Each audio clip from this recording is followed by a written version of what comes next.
بسم اللہ الرحمن الرحیم میں اللہ کے 3 نام ہیں۔ کتنے نام ہیں؟ 3 نام ہیں۔ ایک ہے بسم اللہ اللہ، اور دوسرا کیا ہے؟ الرحمن، اور تیسرا کیا ہے؟ الرحیم۔ گویا بسم اللہ الرحمن الرحیم جب آپ پڑھتے ہیں تو اللہ تبارک و تعالیٰ کے 3 ناموں کا آپ تذکرہ کرتے ہیں۔ ان 3 ناموں میں اللہ جو ہے یہ اللہ کا ذاتی اور حقیقی نام ہے۔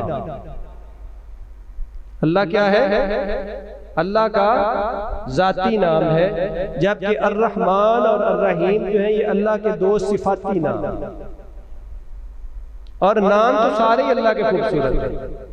قرآن مجید میں وَلِلَّهِ الْأَسْمَاءُ الْحُسْنَى فَادْعُوهُ بِهَا، اللہ کے سارے نام ہی سونے ہیں، جس نام سے مرضی اس کو پکارو، اس کے سارے نام ہی پیارے ہیں۔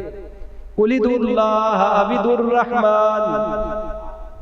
اللہ کو اللہ کہہ کر پکارو یا الرحمن کہہ کر پکارو، سارے نام اللہ کے سونے ہیں، پیارے ہیں، تو اس کو اس کے اچھے اچھے ناموں سے پکارنا چاہیے۔ تو بسم اللہ الرحمن الرحیم میں اللہ کے کتنے نام ہیں؟ 3 نام ہیں۔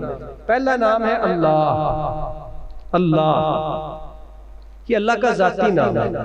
اچھا، علماء نے اس کی تحلیل صرفی کی ہے۔ یہ تحلیل صرفی ایک علمی اصطلاح ہے، یعنی یوں سمجھ لیں کہ اللہ کی کمپوزیشن، کہ اللہ کیسے بنا ہے، اللہ کے اندر کیا کیا راز چھپے ہیں، اس پر مفسرین نے بڑا کلام کیا ہے، بڑے بڑے علمی مباحث اس پر موجود ہیں، اور تفسیریں بھری ہوئی ہیں لفظ اللہ پر، یعنی اللہ لفظ کی تحلیل صرفی، اس پر بڑی بڑی کتابیں لکھی ہوئی ہیں۔ لیکن اللہ حضرت نے بڑی پیاری بات کی، انہوں نے کہا جی اللہ لفظ کی تحلیل صرفی کی ضرورت نہیں ہے، اللہ بذات خود ہی اسم عالم ہے، اور اللہ کہنے سے ہی پتہ چل جاتا ہے کہ یہ وہی اللہ ہے جو کائنات کا خالق ہے اور مالک ہے۔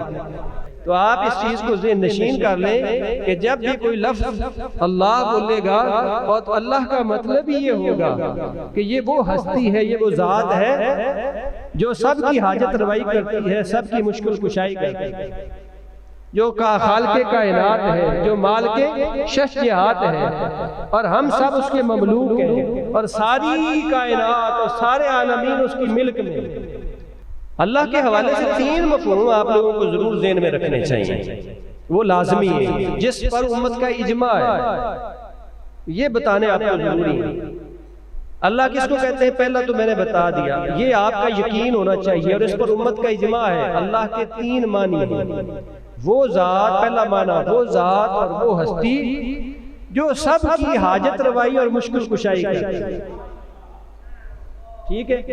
اس کو کیا، اس ذات کو کیا کہتے ہیں؟ اللہ۔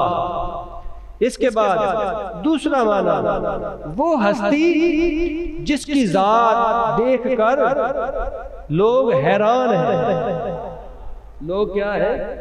حیران ہیں۔ اور تیسرا معنی ہے اللہ وہ ہستی ہے جس کے ساتھ بے پناہ محبت، اللہ وہ ہستی ہے، وہ ذات ہے جس کے ساتھ بے پناہ محبت کی جائے۔ اچھا، عام عوام الناس کی رسائی، ہماری رسائی اللہ کے پہلے معنی تک ہے۔ آپ نے غور کیا ہوگا، ہماری رسائی اللہ کے جو پہلا معنی ہے نا کہ وہ ہمارا حاجت روا ہے اور مشکل کشا ہے، ہم اس ذات کو ہی اللہ کہتے ہیں، اور عوام الناس کی رسائی اسی معنی پر ہے، ہماری رسائی اسی معنی پر ہے کہ ہر قسم کی حاجت روائی اور مشکل کشائی کرنے والی ذات کس کی ہے؟ اللہ کی۔ اور جو فلسفی لوگ ہیں نا، فلسفی جن کو مفکرین کہتے ہیں، فکر کرنے والے، ان کی رسائی دوسرے معنی پر ہے، وہ حیران ہیں اس کائنات کو دیکھ کر، اس عالم ہستی کو دیکھ کر،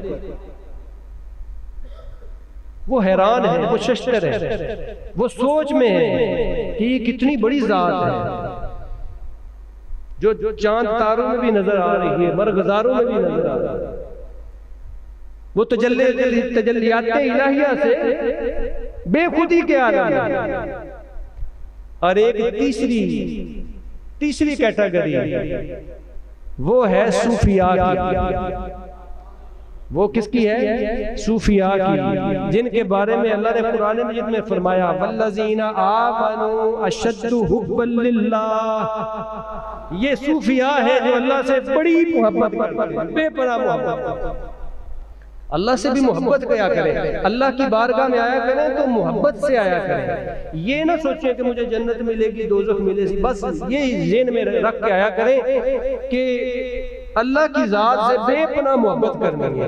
اور دیکھیں جب آپ محبت کریں گے پھر آپ کو یقین ہو جائے گا کہ اللہ میرا محبوب ہے، وہ اپنے محب کو انشاءاللہ دوزخ میں نہیں ڈالے گا۔